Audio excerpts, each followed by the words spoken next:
की कथा सुनने के बाद आप सभी लोगों ने राजा रहुगण के संवाद की कथा को आप लोगों ने श्रवण किया था और साथ ही साथ अजामिल की कथा को आप लोगों ने सुना था। कल अजामिल की कथा हुई थी। एक बार जाने अनजाने में अपने पुत्र का नाम लेने मात्र से उसका उद्धार हो जाता है। और जो हम जान करके और मान करके ब्रह्म की उपासना करेंगे, उनका पूजा पाठ करेंगे, धर्म कर्म करेंगे, तो कैसे नहीं कृपा करेंगे कन्हैया, कैसे नहीं कृपा करेंगे भगवान। तो निश्चित रूप से हर व्यक्ति को उन अच्छे कर्मों को करना चाहिए। जानते सभी हैं कौन सा कर्म अच्छा है, कौन सा कर्म बुरा है। इस बातों को सारे लोग जानते हैं, ऐसा नहीं कोई नहीं जानता है, क्योंकि वह परम ब्रह्म परमात्मा सबके हृदय में विराजमान है। सूक्ष्म रूप में वह परम ब्रह्म परमात्मा सबके हृदय में विद्यमान है। जब हम आप कोई गलत कार्य करने चलते हैं तो हमारी आत्मा खुद हमको रोकती है। वो आत्मा क्या है? वही परम ब्रह्म परमात्मा हमको सही दिशा निर्देश देते हैं। लेकिन नहीं, जब हमारा बाह्य मन हावी हो जाता है तो अपने आप गलत काम करवा देता है। और इसलिए व्यक्ति गलत काम करता है, और जब गलत काम करेगा परिणाम तो गलत आना ही आना है। अच्छा काम करने के बाद रास्ते में सड़क पर बाईं तरफ से चल रहे फिर भी एक्सीडेंट होने का भय बना रहता है। भाई हम बाईं तरफ से चल रहे हैं, लेकिन ऐसे समाज में ऐसे भाग दौड़ मची है, लोग ऐसी गाड़ियां दौड़ा रहे हैं, ऐसे चल रहे हैं। उन सभी लोगों को क्या गारंटी है कि आप बाईं तरफ चल रहे तो एक्सीडेंट नहीं कर देंगे? कर देंगे। तो हम अच्छे राह पर चल रहे हैं, अपनी राह पर चल रहे हैं, सीधे साधे ढंग से चल रहे हैं, तब भी एक्सीडेंट होने का भय है। तो जो पूरा गाड़ी नचा नचा के चल रहा है रोड भर पर, उसकी क्या दशा होगी? नारायण ही मालिक है, वो कब तक चल रहा है, कहां तक जाएगा, इसे कोई नहीं जानता। इसलिए अपने जीवन में अच्छे कर्म करने का प्रयास करना चाहिए। साथ ही साथ आप सभी लोगों ने कल भगवान श्री कृष्ण ने किस प्रकार से नारद को माया का दर्शन करवाया था, हम लोग इन सारी कथाओं को कल श्रवण किए थे। आज चतुर्थ दिवस हम प्रहलाद के जीवन चरित्र के बारे में बताते हुए कथा को आगे बढ़ाने का प्रयास करते हैं। आइए सभी लोग चलते हैं। राजा परीक्षित तो श्रोता बनकर बैठे हैं। श्री सूत जी महाराज, सौनक जी महाराज, सुखदेव जी कथा सुना रहे हैं।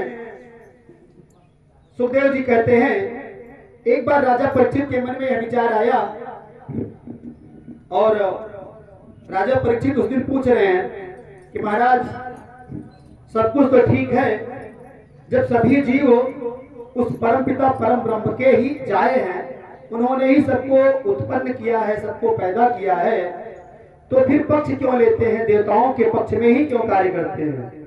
असुरों का वध क्यों कर देते हैं? श्री सुखदेव जी महाराज कहने लगे, हे राजा परीक्षित, यही प्रश्न एक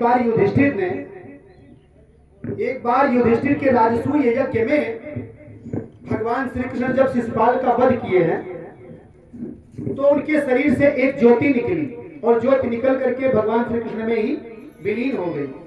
ऐसा देख करके युधिष्ठिर ने नारद जी से पूछा कि शिशुपाल तो भगवान को गालियां दे रहा था, फिर इसको भगवान ने अपना धाम क्यों दिया?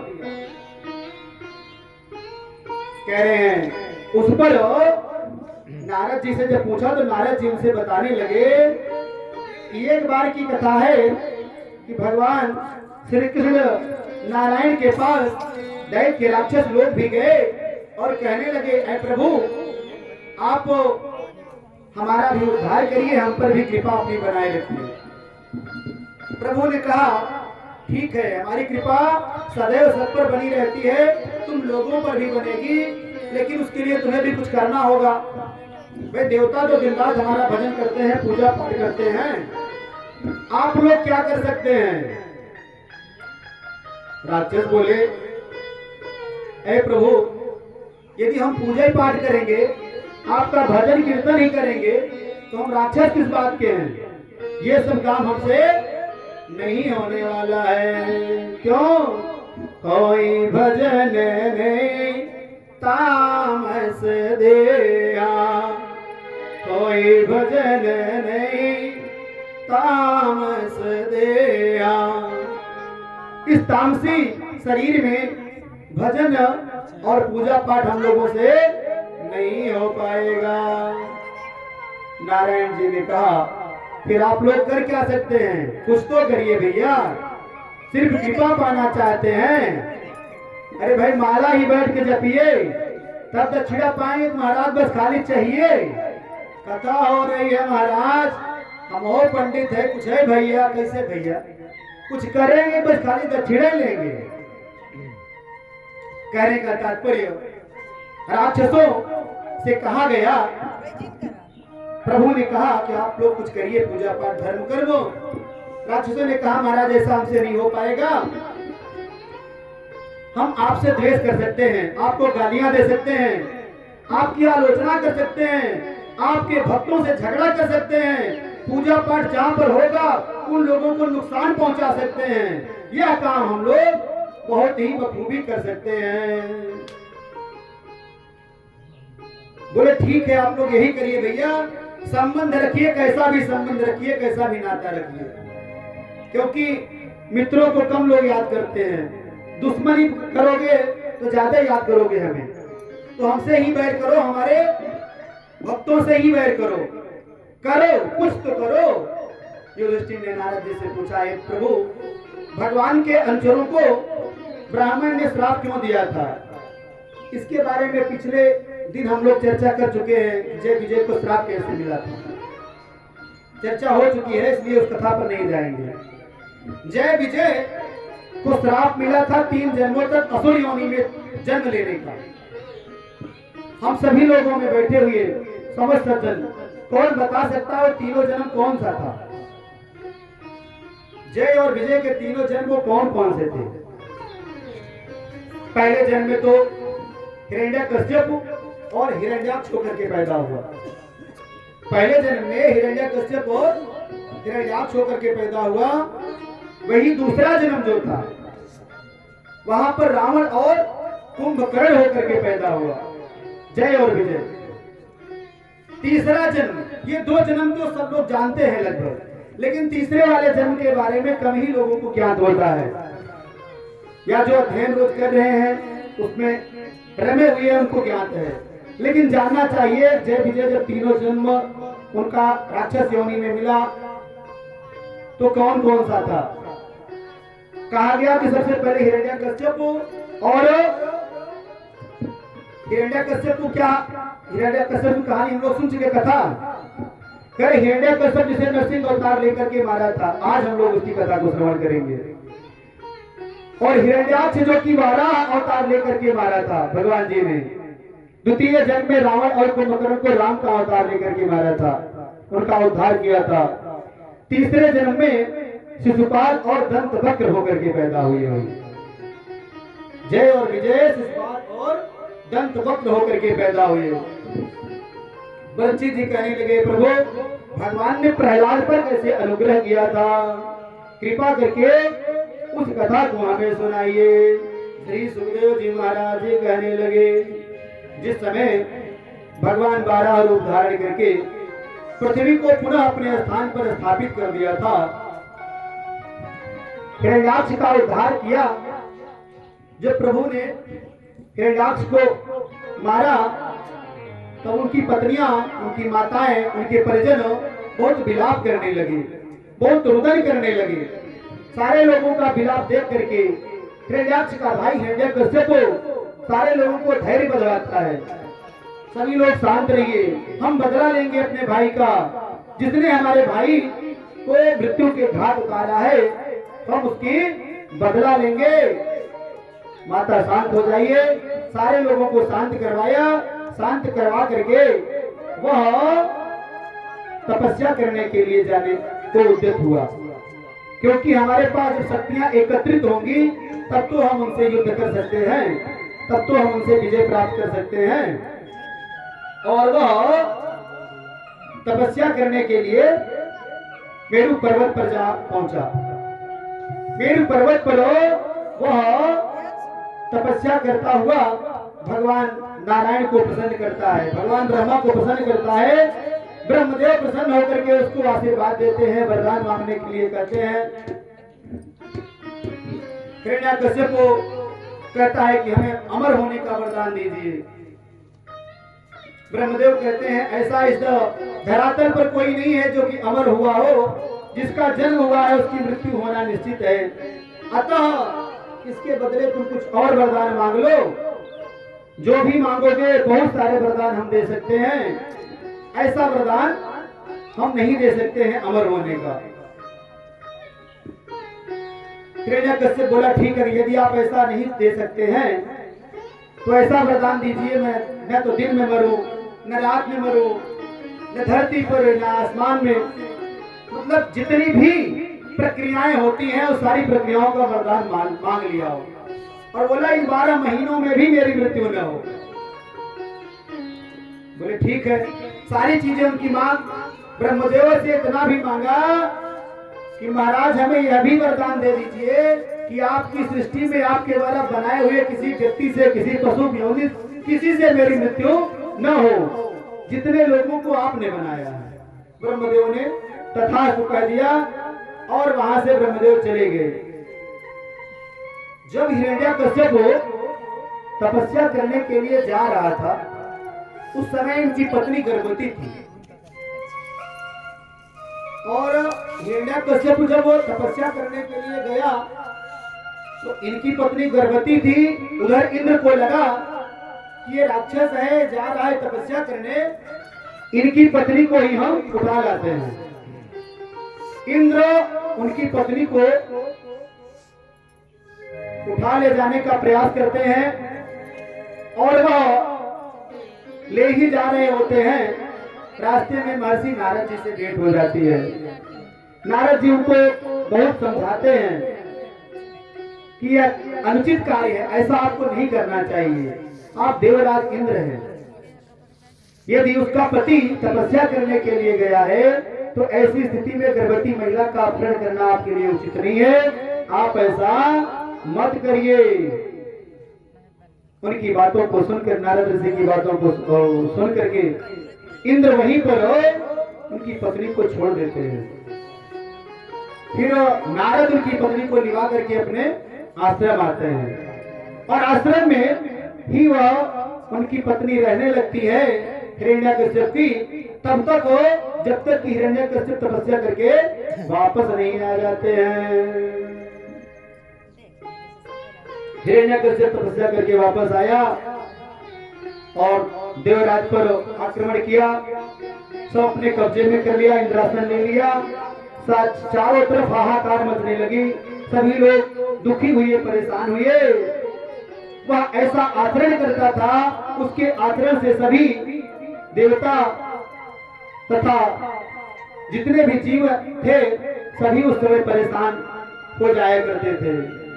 कहा गया उसके बारे में, शुभ आचरण कतौ नहीं होइए, शुभ आचरण कतौ नहीं होइए, शुभ आचरण कतौ नहीं होइए, शुभ आचरण कतौ नहीं होइए, शुभ आचरण कतौ नहीं होइए,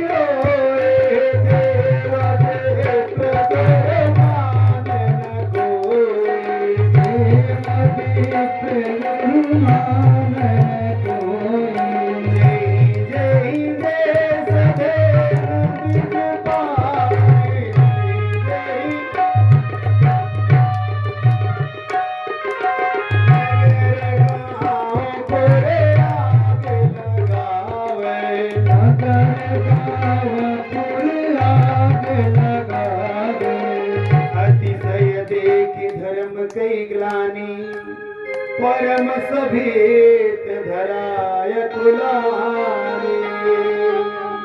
धरती मैया व्याकुल हो गई, पृथ्वी देवताओं के पास गई, देवता मिलकर विचार करने लगे। बैठे सुर सब करें विचारा, बैठे सुर सब करें विचारा, पाई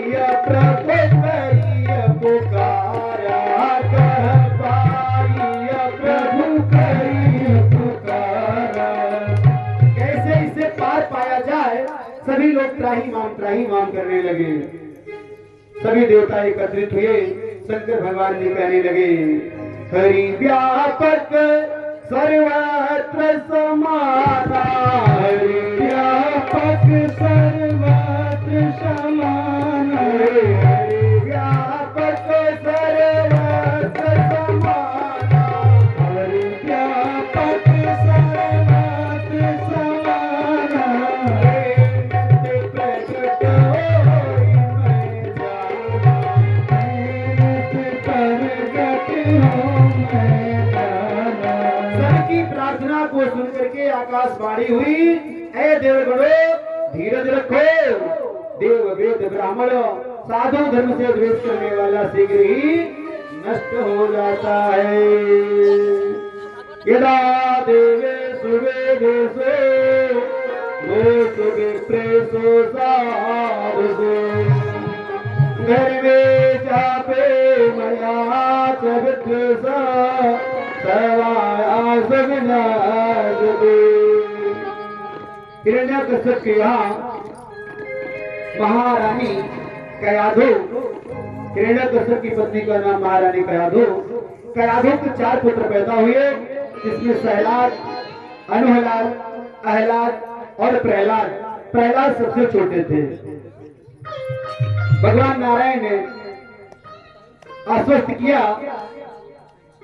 भगवान भोलेनाथ की कृपा से सारे लोगों को आश्वस्त किया गया कि भगवान सबका कष्ट दूर करेंगे, आप सभी लोग आश्वस्त हो जाएंगे।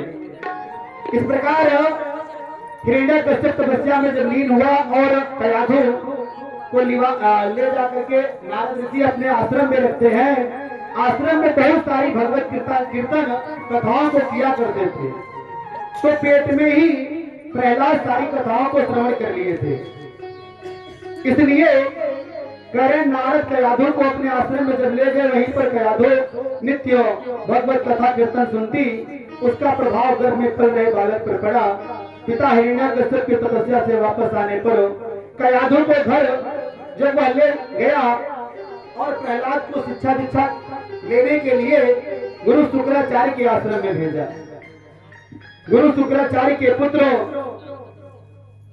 संड और अमर्क थे, उनको नियुक्त कर दिया गया प्रहलाद को शिक्षा देने के लिए कि आप दोनों लोग हमारे बालक को शिक्षित करिए। संड और अमर्क ने बहुत ही दैत्योचित, जो शिक्षा दैत्यों के लिए उचित थी, ऐसी शिक्षा देने का प्रयास करते, लेकिन प्रहलाद पर उनका कोई असर नहीं पड़ता। वह भगवान के भजन कीर्तन में मग्न रहते। एक दिन हिरण्यकश्यप ने प्रहलाद को अपने पास बुलाया और प्रहलाद ने अपने पिताजी के पास पहुंच करके सादर प्रणाम किया। हिरण्यकश्यप बहुत प्रसन्न हुआ और हिरण्यकश्यप प्रहलाद को अपनी गोद में ले लिया और पूछने लगा, बेटा इतने दिनों में तूने क्या सीखा? शिक्षकों ने हमारे बेटे को क्या पढ़ाया, क्या बताया, हमें भी बताओ तूने क्या क्या सीखा। प्रहलाद कहने लगे, पिताजी श्रवणं कीर्तनं विष्णो स्मरणं पाद सेवनं अर्चनं वंदनं दास्यं सख्यम आत्मनिवेदनम। पिताजी मैंने वहां 9 अच्छी बातें सीखी गुरुदेव से। कौन कौन सी? श्रवण, कीर्तन, स्मरण, पाद सेवन, अर्चन, बंधन, दास्य, साख्य भाव, सखाक भाव, आत्मनिवेदन। मैंने ये 9 चीजें सीखी। तुलसीदास जी ने भी रामचरितमानस में लिखा है, भगवान रामचंद्र सबरी को जब 9 भक्ति का उपदेश दिए हैं, उन 9 बातों का वर्णन तुलसीदास जी ने भी किया है। प्रथम भगति संतन कर संगा, प्रथम भगति संतन सररति मम कथा प्रसंगा,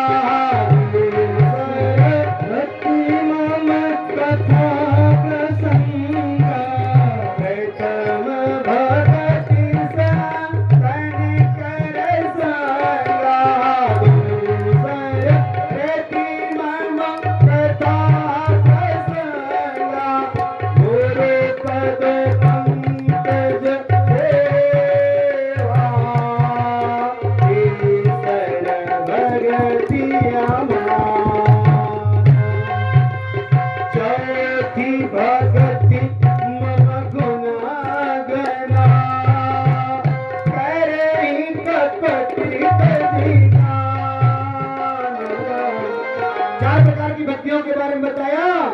पांचवी भक्ति, मंत्र जाप मन दृढ़ विश्वास, मंत्र जाप मन दृढ़ विश्वास, पंचम भजन जो वेद प्रकाश, पंचम भजन वेद प्रकाश, छठ दम से अविरत बहु करुणा,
जिनके एक होई, अनारि पुरुष सचराचर सोई।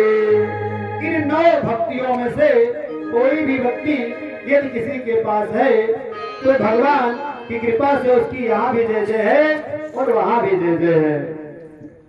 प्रहलाद के वचनों को सुन करके हिरण्यकश्यप को बहुत क्रोध आता है। हिरण्यकश्यप को अपनी गोद से उतार करके प्रहलाद को नीचे फेंक देता है। अरे दुष्ट, ये सब क्या सीख करके आया, सब क्या पढ़ के करके आया है। अमर और संत दोनों को शिक्षकों को बुलाते हैं और बहुत भला बुरा कहते हैं। इसीलिए हम पैसा दे रहे हैं, यही आप पढ़ाए हमारे बच्चों को। बहुत कुछ कहते हैं भला बुरा। फिर दूसरे अध्यापक को नियुक्त करते हैं कि आप लोग भैया हमारे बच्चे को कुछ ऐसा सिखाइए जिससे कि अच्छी बुद्धि हो जाए। बुद्धि तो भगवान की कृपा से उनकी ही दूषित थी, लेकिन आज प्रहलाद की बुद्धि अच्छी करने के लिए दूसरे अध्यापकों की नियुक्ति करके उनको पढ़ाने का प्रयास करते हैं। पुरोहित जी लेके बोले हम सिखा देंगे, पढ़ा देंगे, आप परेशान मत होइए महाराज, थोड़ा अच्छी रकम दे दीजिएगा। अच्छी रकम लेकर के पुरोहित जी उनको पढ़ाने ले गए। एक दिवस तो पुरोहित पढ़ा ही रहे थे, प्रहलाद उनकी बातों को न मान करके, न सुन करके भगवान संकीर्तन इत्यादि की बातों को ही कर रहे थे।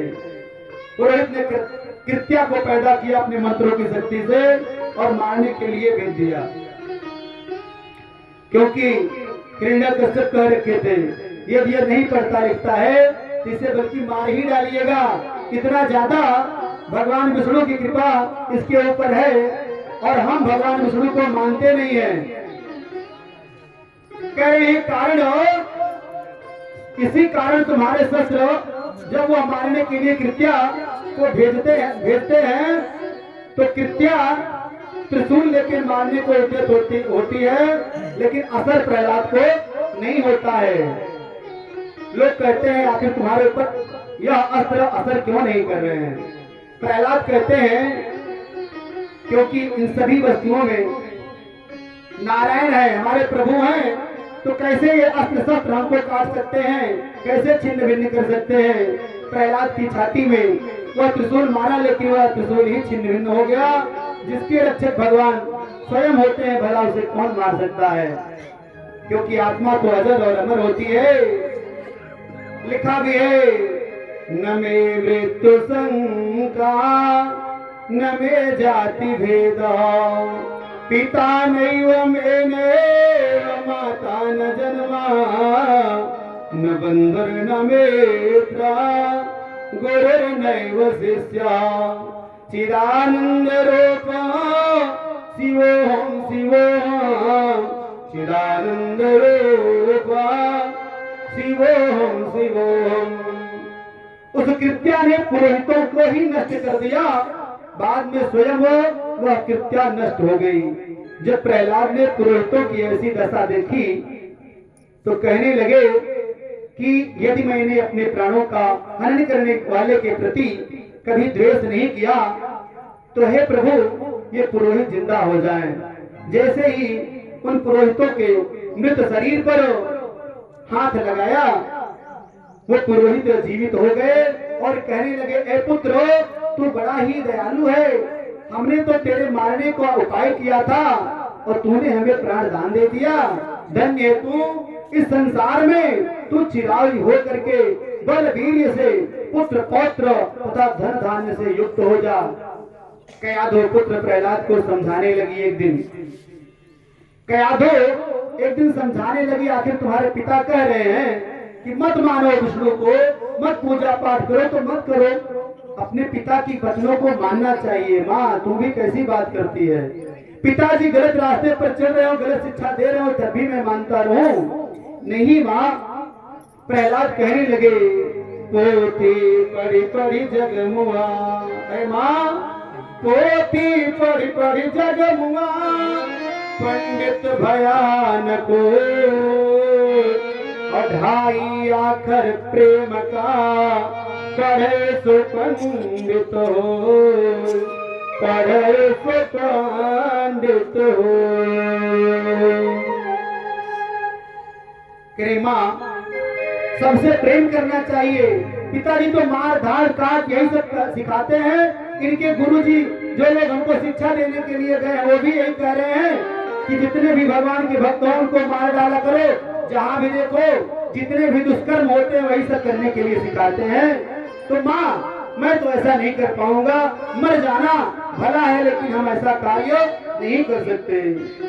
हे माँ साधन धाम मोक्ष कर द्वारा, साधन धाम मोक्ष कर द्वारा, जय परलोक सवारा, जय परलोक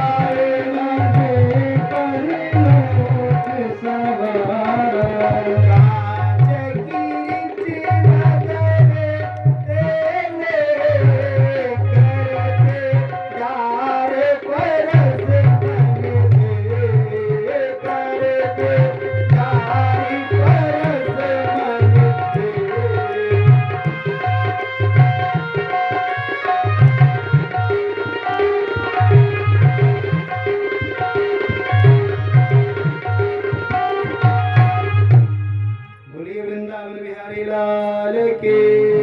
सच्चिदानंद भगवान की जय। कहते हैं माँ इस संसार में प्रभु का नाम ही एक सत्य है, बाकी सब आसार है। हर व्यक्ति को सिर्फ भगवान का ही अनुसरण करना चाहिए। प्रहलाद गुरुकुल में पढ़ रहे हैं, सभी बालकों को उपदेश देने लगे। एक दिवस उधर पुरोहित भी सब भगवान के भक्त बन गए, मैया को भी समझा लिया। एक दिवस सारे बच्चों को एकत्रित करके अच्छी अच्छी बातों का उपदेश करने लगे प्रहलाद। साथियों कहे बुद्धिमान प्राणी का कर्तव्य होता है कि बचपन से ही भगवान की उपासना करे। प्रहलाद जी सारे साथियों को एक दिवस बैठ के बात कर रहे हैं, सबसे बता रहे हैं, क्योंकि मानव शरीर अनित्य होने पर भी सभी पुरुषार्थों का साधन दुर्लभ होता है। यदि ऐसा व्यक्ति करता रहेगा तो कभी न कभी भगवान की कृपा उस पर बनेगी ही। कबहू करी करुणा नर देही, अदेतई सबिनु हेत सने। क्यों ऐ मित्रों, बड़े भाग्य मानुष तन पावा, बड़े भाग्य मानुष तन पावा, सुर दुर्लभ सब ग्रंथ निगावा, सुर दुर्लभ ग्रंथ निगावा, सब ग्रंथ निगावा, सुर दुर्लभ सब ग्रंथ निगावा। प्रहलाद कहते हैं मित्रों, ऐ साथियों, इस संसार में एक प्रभु का नाम ही सार है, बाकी सब सार है। संसार में 4 प्रकार के जीवों की उत्पत्ति होती है, अंडज, पिंडज, स्वेदज और उद्भज। करे जीव अपने कर्मों के अनुसार ही इसी में घूमता रहता है। दुष्कर्म करेगा, गलत काम करेगा, उसका परिणाम गलत उसको भुगतना ही पड़ेगा। करे पाप पुण्य जब समदो होई, पाप पुण्य जब समदो होई, पाप पुण्य जब समदो होई, ईश कृपा नरतन लय सोई, ईश कृपा नरतन लय होई। तब ईश्वर की कृपा से यह मानव शरीर मिलता है। प्रथम जीव जलो, प्रथम जीव जलो माही आवा, प्रथम जीव जलो माही आवा, जलते बहुरी अन्न में आवा, जलते बहुरी अन्न में।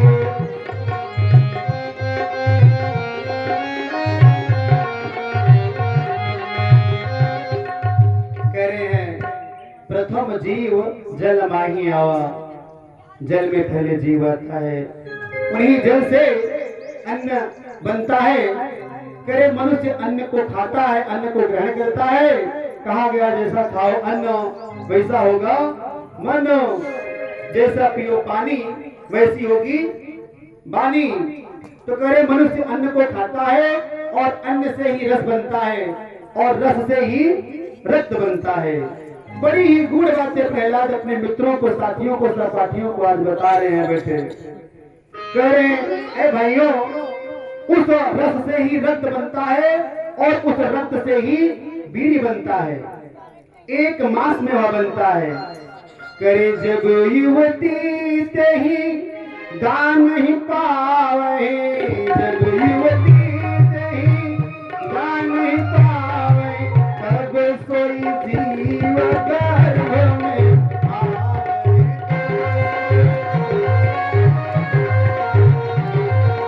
तब सोई जीव गर्भ में आवे।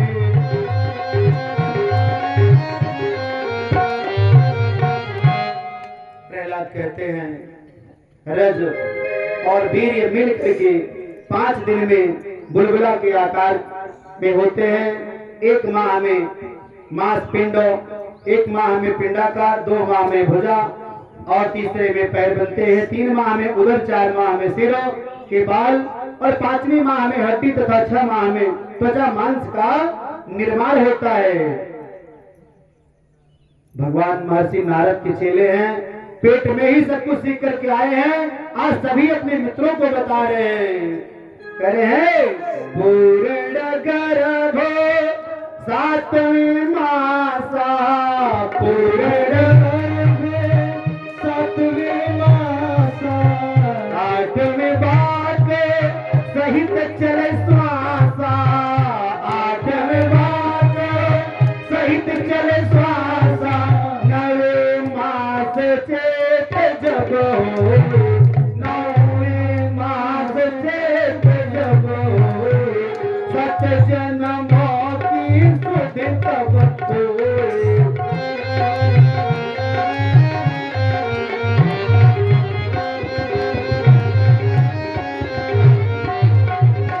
7वें महीने में कह रहे पूर्ण गर्भ 7वें मासा, 8वें वाक सहित चले श्वासा। 7वें महीने से बच्चा पैर मारने लगता है, पता चलता है हाँ किधर है, किस कुक्षी में है, कैसे क्या है। तो कह रहे हैं 8वें वाक सहित चल श्वासा, 9वें मास चेत जब होई, सत जन्मों की सुधि तब होई। पूर्व जन्मों की याद आती है और नारायण की प्रार्थना करने लगता है व्यक्ति, इस मल मूत्र के कुंभ से हमको बाहर निकालिए, क्योंकि गर्भ में जीव अधोमुख होकर के लटका पड़ा रहता है। बार बार जब तक वह गर्भ में रहता है प्रार्थना करता है, ए प्रभु इस नरक से हमें बाहर निकालिए। क्यों? क्योंकि बाहर आऊंगा तो आपका मैं भजन करूंगा। लेकिन जीव बाहर आने पर विभिन्न मोह माया से व्याप्त हो जाता है और वह चिंता में व्याप्त होकर के अपने जीवन को ही बिता देता है।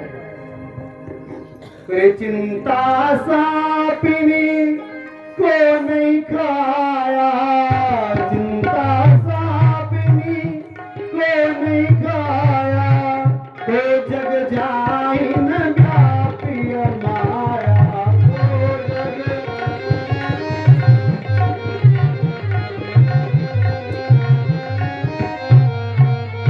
बोलिए नंदलाल बिहारी लाल के जय।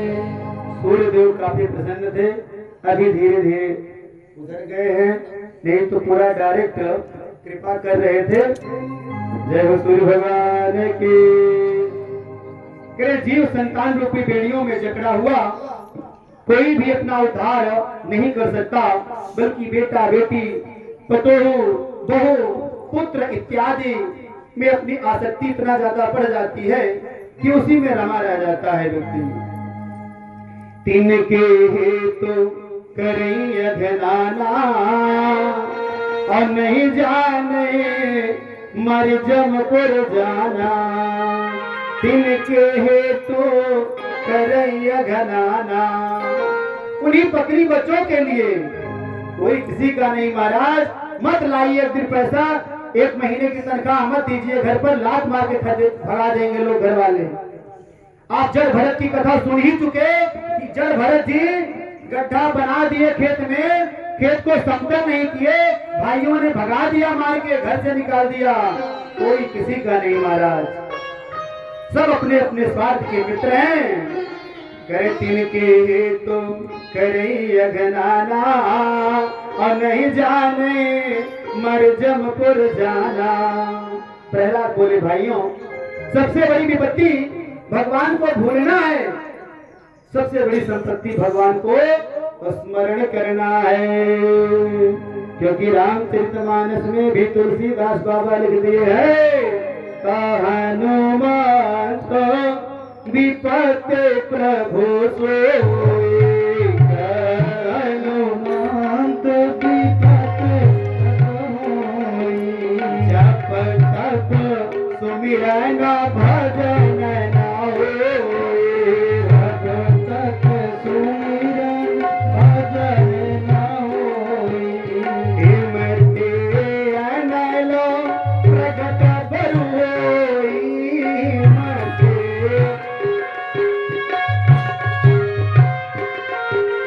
विमुख राम सुख पान होई,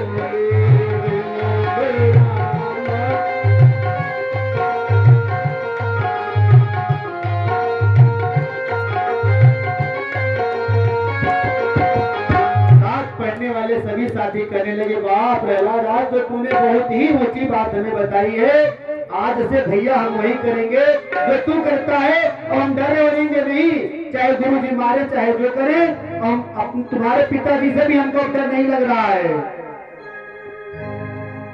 जब वो अच्छी बातें लोग सुनते हैं तो चाहते हैं कि हम भी ऐसा ही जीवन में करेंगे।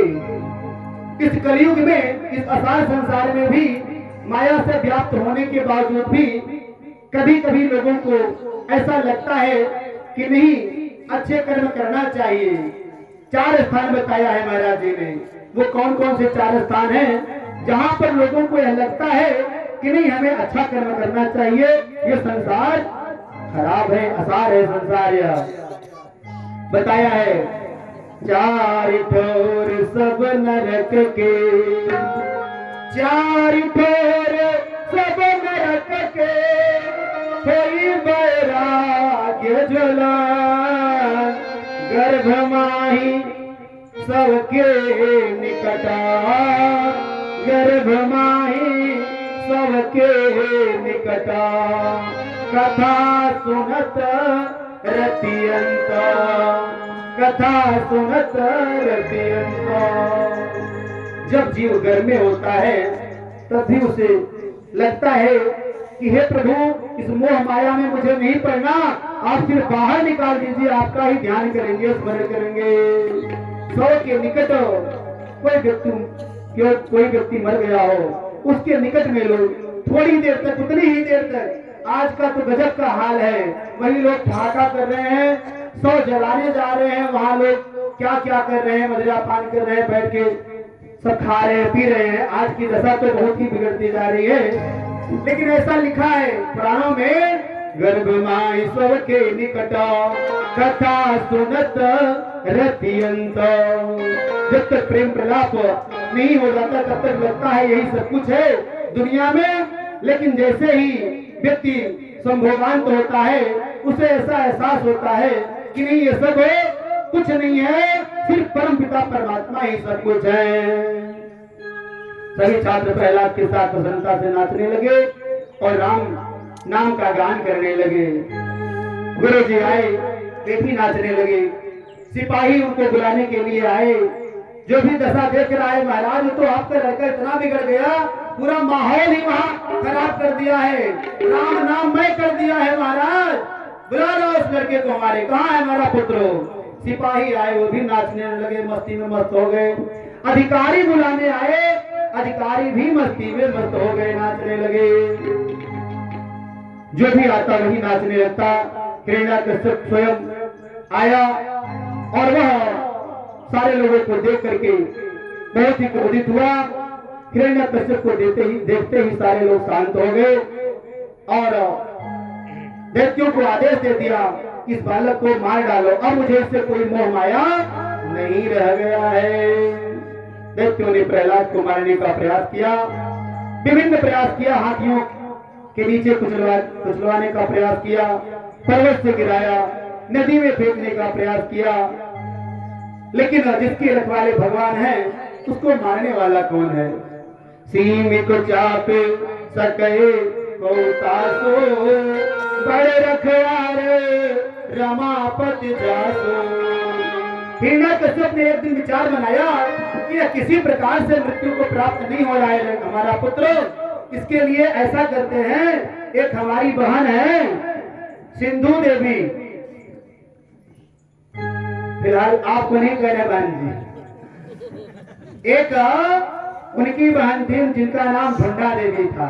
ये तो सिंधु देवी पंडित जी की बहन का नाम है, लेकिन ढुंडा देवी को यह वरदान प्राप्त था कि आग इनका कुछ बिगाड़ नहीं सकता है, अग्नि इनको जला नहीं सकती है। एक दिवस अपने बहन को बुलाते हैं और कहते हैं, बहन तू इस दुष्ट को लेकर के बैठ जा, तू तो जलेगी नहीं, लेकिन यह दुष्ट जिससे जल जाए, क्योंकि मैं चाहता हूं कि यह रहे ना, क्योंकि जब न रहे बांस नहीं बजेगी बांसुरी, इसके पीछे हम बहुत परेशान हो रहे हैं।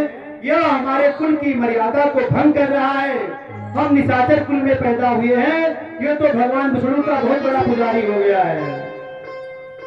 होलिका जी बैठती है लेकर के, लेकिन प्रभु की माया, होलिका जी स्वाहा हो जाती। ढुंडा देवी करे होलिका दहन को देखा तो, होलिका दहन को देखा तो नर नारी खुशी मनाते हैं।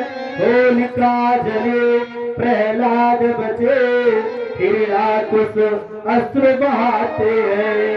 हिरण्याकश्यप आज फिर परेशान हुआ कि मेरी बहन जल भस्म हो गई, और ये देखो ये तो बैठा श्रीमन नारायण श्रीमन नारायण और नमो भगवते वासुदेवाय मंत्र का जाप अपना कर ही रहा है। प्रहलाद को कुछ नहीं होता है। हिरण्याकश्यप बहुत दुखी हुआ, रोने लगा और घर आकर के बहुत शोक किया। शराब पी के दुख हो गया पूरा, प्रहलाद जी कहने लगे पिताजी, आज भी पिताजी को पिताजी कह रहे हैं और कहते हैं यह शराब नहीं पीना चाहिए। क्यों? आप इस शराब की नशाओं में क्यों व्यस्त रहते हैं? अपने जीवन को क्यों गंवा रहे हैं? शराब के बारे में प्रहलाद जी ने क्या कहा अपने पिताजी को, आइए देखा जाए थोड़ा सा। जाम पर है जाम पीने से क्या फायदा, जाम पर जाम पीने से क्या फायदा, जाम पर है जाम पीने से क्या फायदा, जाम पर जाम पीने से क्या फायदा, रात बीती सुबह तो उतर जाएगी, रात बीती सुबह को उतर जाएगी, जाम पी ले अगर तुम हरि नाम का, जाम पी ले अगर तुम हरि नाम का, जाम पी लो अगर तुम हरि नाम का, जाम पी लो अगर तुम हरि नाम का, तेरी सारी मेरी या सुधर जाएगी, जाम पर जाम पीने से क्या फायदा, जाम पर जाम पीने से क्या फायदा, जाम पर जाम पीने से क्या फायदा। कह रहे हैं पिताजी, ये जाम पर जाम रात भर पीते जा रहे हैं कि आपको जला कर रात करने की इतना ज्यादा शराब नहीं पीना चाहिए। जग में आकर न कुछ तुमने अच्छा किया, जग में आकर न तुमने कुछ अच्छा किया, जग में आकर न तुमने कुछ अच्छा किया, तेरी सारी उम्र यूं चली जाएगी, तेरी सारी उम्र यूं चली जाएगी, तुम उलझते रहोगे भंवर जाल में, तुम उलझते रहोगे भंवर जाल में, बेलायम ऋत की बिस में बदल जाएगी, बेलायम ऋत की बिस में बदल जाएगी, बेलायम ऋत की बिस में बदल जाएगी, बेलायम ऋत की बिस में बदल जाएगी। कहते पिताजी, इस प्रकार से इस मदिरा का त्याग कर दीजिए। अगर आपको पीना है तो राम नाम रस पीजिए। अच्छी बात है, पीना चाहिए। पीना तो सौभाग्य की बात है, लेकिन पीना क्या चाहिए? भगवान नाम का संकीर्तन करना चाहिए और उन्हीं के नाम का संकीर्तन करके भक्ति का पान करना चाहिए, भक्ति रस का पान करना चाहिए। क्योंकि अंग्रेजी में भी ड्रिंक बोला जाता है पीने को। ड्रिंक ड्रिंक 2 4 5 अक्षर से मिलकर बना है। DRINK drink, DRINK drink. D for जैसे ही कोई व्यक्ति, चाहे वो शराब पीने वाला हो अथवा भगवान की भक्ति को पीने वाला हो, जैसे ही पान करता है, डी फॉर डाइजेशन, बड़ा ही सुकून मिलता है, खाया पिया सब कुछ पच जाता है। 7 दिवस हो जब तक कथा चलेगी, 3-3 4-4 घंटे व्यक्ति बैठ करके बोल रहा है, कहीं कोई समस्या नहीं, नारायण की कृपा है। डी फॉर ड्रिंक, करे D for digestion, R for relax. कितना रिलैक्स यहाँ मिल रहा है, कितना सुकून मिल रहा है। पता नहीं कितने लोगों का गाय छुड़ा लेगा, क्या हो जाएगा, खेती में नुकसान हो सकता है, लेकिन नहीं, नारायण का रस पान कर रहे हैं लोग, एकदम रिलैक्स मूड में बैठे हैं, कोई दिक्कत किसी को नहीं है। क्योंकि यहाँ पीने आए हैं। आर फॉर रिलैक्स, एकदम रिलैक्स में लोग बैठे हैं, तालियां बजा बजा करके गा गा करके लोग कथा का श्रवण कर रहे हैं। ए पिताजी आप भी ऐसे ही रहिए। आई फॉर इंटेलिजेंट, लोग बुद्धिमान हो जाते हैं। शराब पीने वाला भी पीने के बाद बुद्धिमान समझता अपने आप को। रसपान चाहे जिसका आप करेंगे तो वो जो रसपान करने की जो गुण है वो आप में आ ही जाएंगे। आई फॉर इंटेलिजेंट और एन फॉर नाटी। नाटी माने आप लोग जानते हैं शरारती होता है, ऐसी ऐसी शरारतें करने लगता है। कितने तो पुरुष हैं राधा रानी बन के सिंदूर लगा लगा के टहल रहे हैं, भक्ति रस्ती के मगन हैं।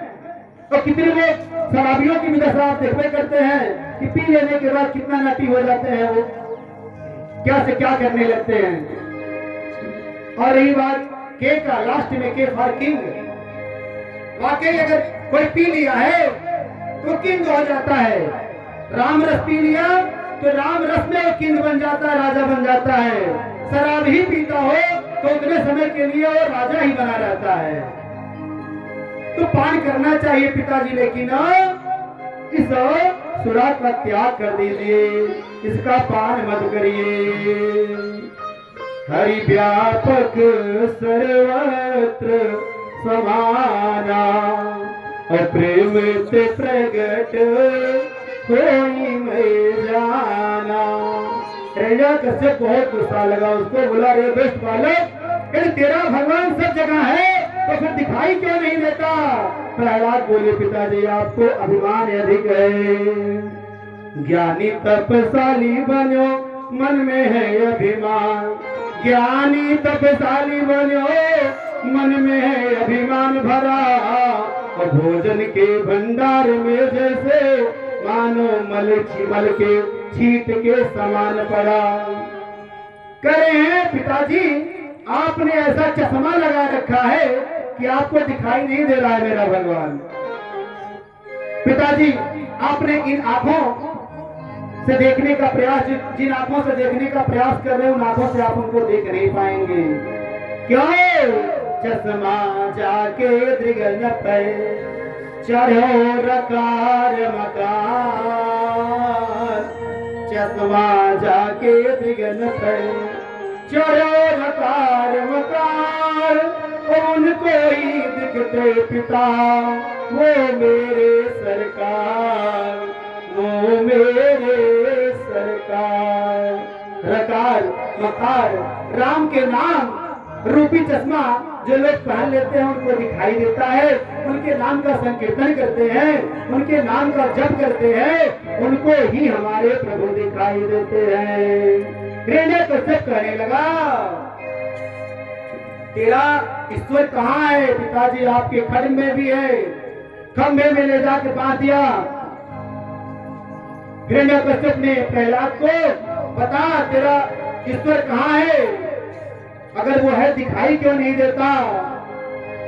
क्या भयभीत है, मुझसे डर लग रही है उसको?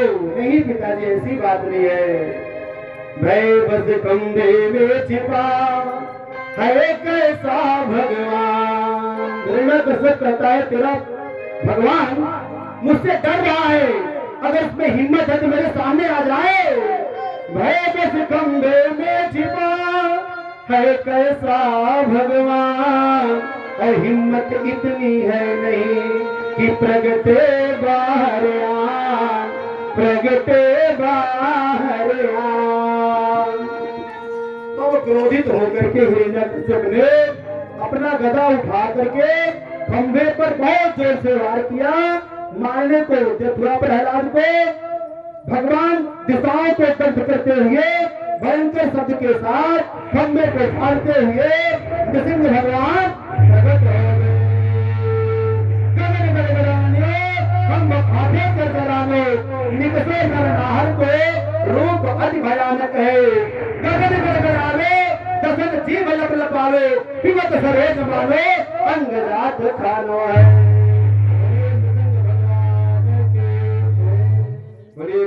लाल के भयानक शब्द के साथ भगवान आते हैं हिरण्यकश्यप देख करके एकदम आश्चर्यचकित हो जाता है।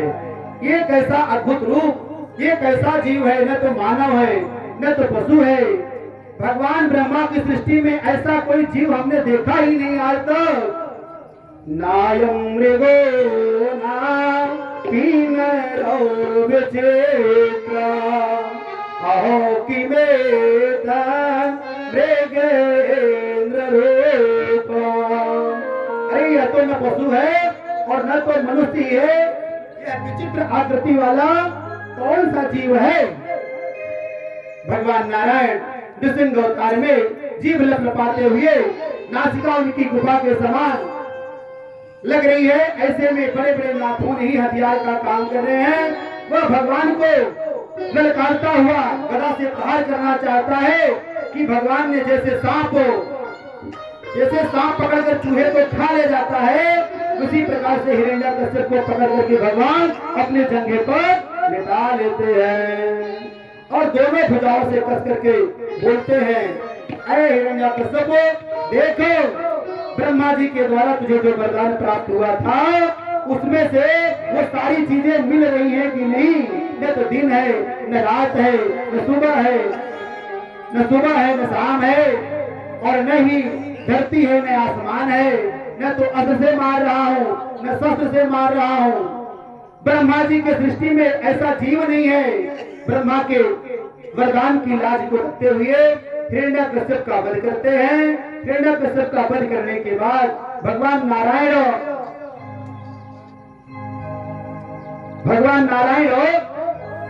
अपनी जीभ लपलपाते हुए वहां सिंहासन पर बैठ जाते हैं और सभी देवता ऊपर से पुष्प वर्षा करने लगते हैं। और कौन उनके सामने जाए, इतना क्रोधित थे उस समय। मैया लक्ष्मी से कहा गया, आप जाइए उनके क्रोध को शांत करिए।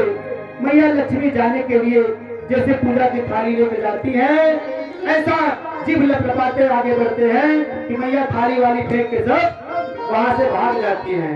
किसी की हिम्मत नहीं पड़ती कि कौन उनको मनाने के लिए जाए, कौन उनको शांत करने के लिए जाए। सारे लोग ये विचार बनाते हैं कि प्रहलाद को ही भेजा जाए। प्रहलाद से कहा जाता है, भगवान के पास आप ही जाइए। प्रहलाद जाते हैं।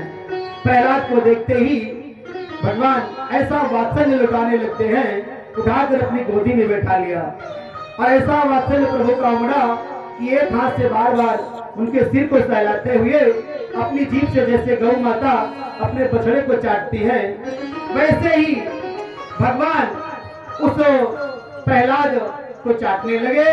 भगवान बोले, प्रहलाद तेरे अंग प्रत्येक इतने कोमल है, तुझे डर नहीं लगती? इतने इतने कष्ट तूने सहे, तुम्हारा पिता तुमको कितने कितने प्रयत्न किया मारने का। प्रभु प्रसन्न हो गए प्रहलाद को देखते। प्रभु कहने लगे, बोले प्रभु प्यारे प्रिय कोमल तिहारे अंग। बोले प्रभु प्यारे प्रिय कोमल तिहारे अंग। असुर ने मारे मम नाम एक गाने में। असुर ने मारे एक नाम मम गाने में। गिरते गिराए पुनी जल में डुबायो हाय। अग्नि में जलाए कभी राखी ना सताने में। अग्नि में जलाए कभी राखी ना सताने में। उर से लगाए कहे बार बार, उर से लगाए कहे बार बार प्रभु जी। करुणा स्वरूप लगे करुणा दिखाने में। मंगल मुखार बिंदे चुम चुम कहे प्रभु।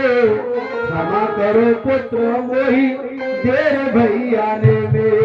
क्षमा करो पुत्र मोही देर भई आने में। प्रभु क्षमा मांग रहे बेटा, इतना कोमल अंग, इतना तुम्हारे ऊपर अत्याचार हुआ, कैसे तूने सहन किया। आज तो कोई दोस्त दुख दीना। आज तो दोस्त दुख दीना।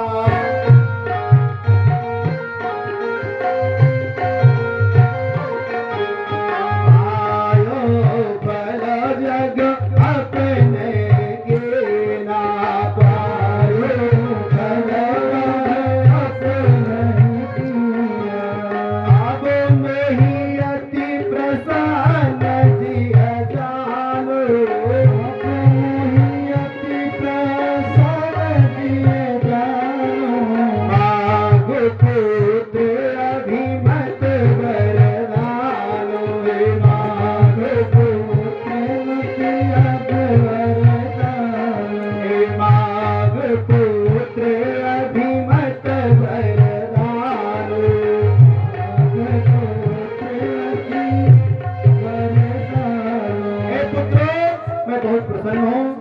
कोई वरदान मांगो।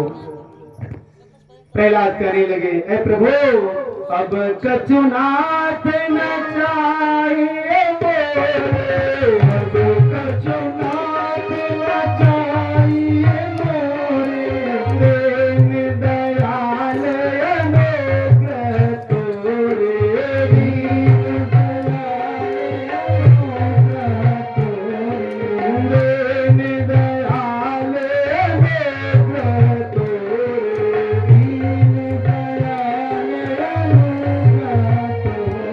वृंदावन बिहारी लाल के। प्रभु हमें कुछ चाहिए नहीं, आपका दर्शन पाकर के मैं कृतकृत्य हो गया। और जो व्यक्ति भारत के संविधान में ऐसा है कि जो व्यक्ति किसी को गोद ले लेता है तो गोद में जो जिसका दत्तक पुत्र माना जाता है, जो गोद में ले लिया जाता है और उसकी सारी संपत्तियां उस दत्तक पुत्र की हो जाती है। तो प्रभु इस हिसाब से आपकी सृष्टि सारी, हमें सब कुछ मिल गया, आपने अपने गोद में हमें स्थान दिया, अब हमें कुछ चाहिए नहीं। प्रभु कहते हैं बेटा तुम्हें वो सारे ऐश्वर्य की प्राप्ति होगी, तुम सिंहासन पर आरूढ़ होगे और बहुत दिनों तक सिंहासन पर आसीन होकर के मनवंतर तक अपने सुख ऐश्वर्य को भोग करके तुम अंत में मेरे धाम को आओगे। तुम्हें भक्ति ज्ञान और वैराग्य जो सारी चीजें प्राप्त होंगी। इस प्रकार से प्रभु आशीर्वाद देकर के वरदान देकर के वहां से जाते हैं। बोलिए वृंदावन बिहारी लाल की। कल हम लोग गजेंद्र मोक्ष कथा सुने थे क्या? गजराज वाली कथा नहीं सुनी गई है। आइए थोड़ा सा भगवान नाम का संकीर्तन, तत्पश्चात आप लोगों को गजेंद्र की कथा सुनाते हैं। गजराज मांगा है मैंने श्याम से, मांगा है मैंने श्याम से वरदान एक, वरदान एक, तेरी कृपा बनी रहे जब तक जिंदगी। मांगा है मैंने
वरदान एक, वरदान एक, तेरी कृपा बनी रहे जब तक जिंदगी।